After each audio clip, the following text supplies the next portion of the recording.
Hello everyone, मेरा नाम है अमित। आप देख रहे हैं डेली ऑटो लाइफ। मेरे पास खड़ी है मारुति सुजुकी ब्रेजा, जो पहले आती थी। अब कोई भी गाड़ी है, सिर्फ ब्रेजा नहीं है, सिर्फ मारुति नहीं है, कोई भी गाड़ी, कोई भी ब्रांड है, उसके साथ आती है, हमें एक फीचर मिलता है, वो है एक्सटेंडेड वारंटी का। उसको लेकर बहुत सारे मिथ्स हैं, डाउट्स हैं। बहुत सारे लोग ये सोचते हैं हमें लेनी ही नहीं चाहिए, यार क्या फ़ायदा, ये तो वैसे ही पैसे बर्बाद है। और काफ़ी सारे लोग ऐसे भी हैं जो जब नई गाड़ी खरीदते हैं ना, उसके तुरंत साथ ही वो खरीद लेते हैं। तो वो भी गलत है, ये भी गलत है, और कुछ लोगों के लिए दोनों चीज़ें ठीक भी हैं। तो सबसे पहली तो बात, हमें एक्सटेंडेड वारंटी क्यों लेनी चाहिए, कब लेनी चाहिए, वो हमें बताएंगे जो गाड़ी के ओनर हैं। उन्हीं से पूछ लें, क्योंकि बेटर वही बता सकते हैं ना कि उन्होंने एक्सटेंडेड वारंटी क्यों ली। इस गाड़ी को कल 2 साल पूरे हो जाएंगे, कल के बाद इसकी एक्सटेंडेड वारंटी नहीं हो सकती थी, तो उन्होंने एक्सटेंडेड वारंटी कराई है आज ही क्यों कराई, पहले क्यों नहीं कराई, वो भी हम जानेंगे। और लेट एक्सटेंडेड वारंटी कराने के कोई नुकसान है, कोई फ़ायदे हैं, या उसमें कोई पैसे का फ़र्क पड़ता है, सारी चीज़ें हम क्लियर कर देंगे। उसके बाद ना आपको पता लग जाएगा आपको अपनी गाड़ी के लिए एक्सटेंडेड वारंटी लेनी है नहीं लेनी है।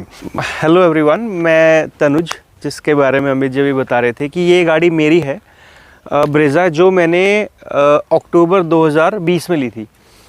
और मुझे उस टाइम भी, आप ऑब्वियस सी बात है, जब आप नई गाड़ी लेने जाएंगे तो शोरूम वाले आपको ज़रूर बताएंगे कि जी ये इतने की इस गाड़ी की एक्सटेंडेड वारंटी है। आप 2 साल की तो कंपनी देती है कि 3 साल की प्लस 3 इयर्स की आप और करा लो, 1 लाख किलोमीटर आपको मिल जाएंगे। ये मारुति में होता है, अलग अलग कंपनीज़ का अपना अलग अलग क्राइटेरिया है एक्सटेंडेड वारंटी का, कि भाई आपको 3 साल इतने पैसे आपको देने पड़ेंगे और आपकी एक्सटेंडेड वारंटी हो जाएगी। जब मैं ये गाड़ी मैंने ली थी अक्टूबर 2020 में, तब शायद मुझे, मतलब पूरा तरह याद भी नहीं है, शायद ये 15-16 हज़ार की एक्सटेंडेड वारंटी मुझे पड़ रही थी उस टाइम पे, अगर मैं पे कर देता।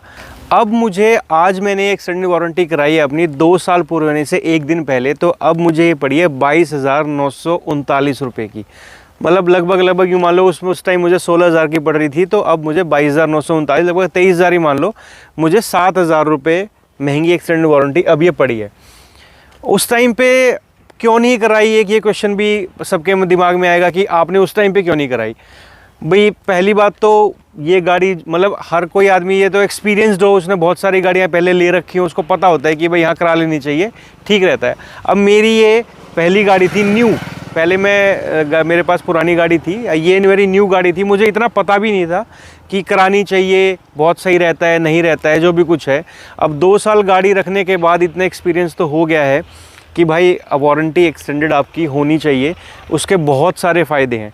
अब मान लो, एक फ़ायदा, सबसे बड़ा फ़ायदा तो ये है कि आप, मतलब किसी भी कारण से आपका इंजन सीज़ हो जाए, किसी भी कारण से आपका एक्सीडेंट हो जाए, उसमें इंजन आपका डैमेज हो जाए, और आपके स्टीयरिंग में कोई प्रॉब्लम आ जाए, मतलब कुछ भी, अगर आपका इंजन भी ख़राब हो गया, इंजन सीज़ हो गया, कुछ हो गया, तो आपका मिनिमम खर्चा 50-60 हज़ार रुपये आ ही जाना है।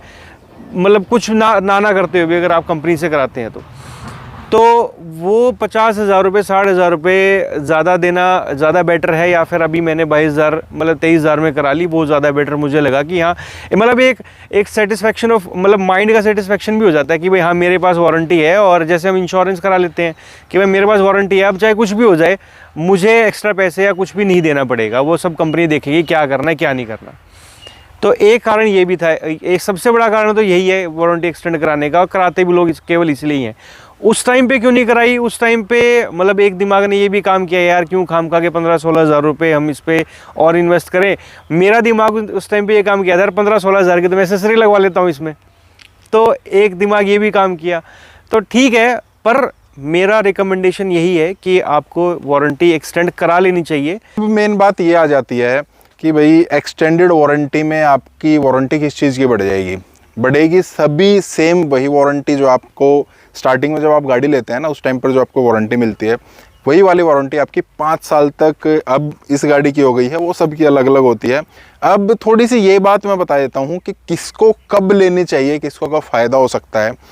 सबसे बड़ा कैच जो अभी हमें इसमें देखने को मिला ना, जब इसकी वारंटी एक्सटेंड करा रहे थे, तो हमने उनको बोला आप इसकी वारंटी एक्सटेंड कर दीजिए। उन्होंने बोल तो दिया था जी हम कर देंगे, लेकिन पहले सिस्टम में इसकी डिटेल्स डलेंगी, उसके बाद सिस्टम चेक करेगा, हो सकता है वो इसको ना भी उठाए। ठीक है, ये चीज़ भी हो सकती है, मतलब हमारी एक्सटेंडेड वारंटी करने को डिनाई भी कर सकता है सिस्टम।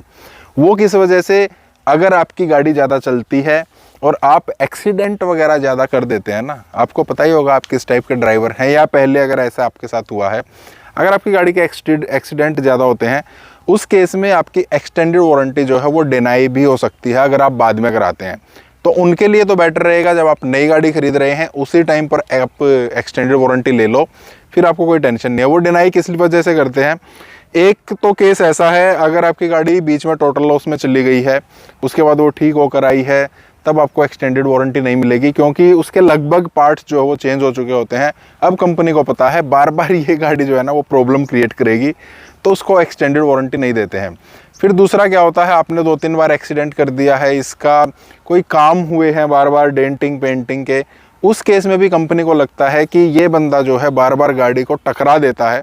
हालांकि टकराने से उनको ये दिक्कत नहीं है कि ये इंश्योरेंस में क्लेम होता है, वो तो उसकी कोई टेंशन नहीं है, लेकिन उनको ये लगता है यार बार बार गाड़ी टकराई है ना, तो किसी ना किसी पार्ट में कभी भी कोई भी दिक्कत आ सकती है, क्योंकि गाड़ी जो है बार बार टकरा चुकी है, तब भी वो उसको डिनाई कर सकते हैं। तो अगर आप ज़्यादा भीड़ भाड़ वाले इलाके में या इस एरिया में रहते हैं जहाँ पर गाड़ी ज़्यादा टकरा जाती है, एक्सीडेंट हो जाता है, या आप इस टाइप के ड्राइवर हैं, तो आप बिल्कुल नई गाड़ी के साथ ले लो। फिर बहुत सारे लोगों का क्वेश्चन ये भी रहेगा, यार अगर हम गाड़ी के साथ नहीं लेते हैं, क्यों? क्योंकि उस टाइम पर हम लोन लेते हैं, 15,000-20,000 रुपये एक्स्ट्रा हमने लोन भी ले लिया, उसका इंटरेस्ट भी दे दिया। तो आप क्या करो, नई गाड़ी के साथ मत लो, आप ले लो, सिंपल सा है, जब आपकी गाड़ी को 6 महीने हो जाए, मतलब 6 महीने के पहले पहले, आपकी गाड़ी 6 महीने पुरानी नहीं है, उसके पहले पहले आप ले लो, कैश दे के ले लो, तब आपके जो पैसे हैं वो बिल्कुल भी नहीं बढ़ेंगे। आप सर्विस पर तो जाते हैं ना, फर्स्ट सर्विस पर जाते हैं, सेकंड पर जाते हैं, उस टाइम पर ले लो। 6 महीने पुरानी गाड़ी के पैसे नहीं बढ़ते। नई में आप 15,000 की लोगे, 6 महीने पुराने भी आपको 15,000 की एक्सटेंडेड वारंटी मिल जाएगी, उसमें आपको एक्स्ट्रा पे करने की ज़रूरत नहीं है। और स्टार्टिंग में जो आपको पैसे बढ़ रहे थे वो भी नहीं बढ़ेंगे, वो भी ठीक रह जाएगा। और अगर आपको 6 महीने के बाद ही लेनी है, तो उस केस में क्या होता है कि जैसे जैसे टाइम बढ़ता रहेगा ना, वैसे वैसे एक्सटेंडेड वारंटी के पैसे जो हैं वो बढ़ते चले जाएंगे, और उसमें कोई आपको छूट नहीं मिलेगी, कोई डिस्काउंट नहीं मिलेगा, कोई ऑफ़र नहीं मिलता है। नई गाड़ी के साथ बहुत बार आपको ऑफ़र भी कुछ ना कुछ मिल जाते हैं, वो बोलते हैं हम आपको एक्सटेंडेड वारंटी जो है 50% डिस्काउंट पर दे देंगे, काफ़ी सारी चीज़ें हैं वो मिल जाती है। कंपनी को इससे क्या फ़ायदा है, क्यों कंपनी एक्सटेंडेड वारंटी देती है? तो ये सभी गाड़ियाँ तो ठुकती नहीं है, सभी में प्रॉब्लम भी नहीं आती है, लेकिन एक्सटेंडेड वारंटी के कुछ टर्म एंड कंडीशन है। आपको अगले 3 साल तक कंपनी में ही सर्विस करानी पड़ेगी। सर्विस तो आप कराएंगे ही, ज़रूरी नहीं है आपके इंजन में, आपकी किसी मोटर में, किसी चीज़ में आपको कोई प्रॉब्लम आई, लेकिन सर्विस आपको ज़रूर करानी पड़ेगी। तो कंपनी को उससे बेनिफिट होता है, आप बार बार कंपनी के पास जाएंगे, सर्विस कराएंगे, कंपनी को पैसा मिलेगा। जो सर्विस आप कंपनी से 8-7-10 हज़ार रुपये में कराएंगे, बाहर से वो 2-3 हज़ार में हो जाती है, तो वो पैसे भी कंपनी को आते हैं, इसीलिए कंपनी इसको प्रमोट करती है। तो आज के लिए यही था, एक्सटेंडेड वारंटी लो, स्टार्टिंग में मतलब बीच में आप ले सकते हैं। बाकी अगर आपको कुछ पूछना आप पूछ सकते हैं, कमेंट बॉक्स में मैं आपको बता दूंगा। वीडियो को लाइक, चैनल को सब्सक्राइब आप कर देना। मिलते हैं नेक्स्ट वीडियो में। Thank you, bye bye.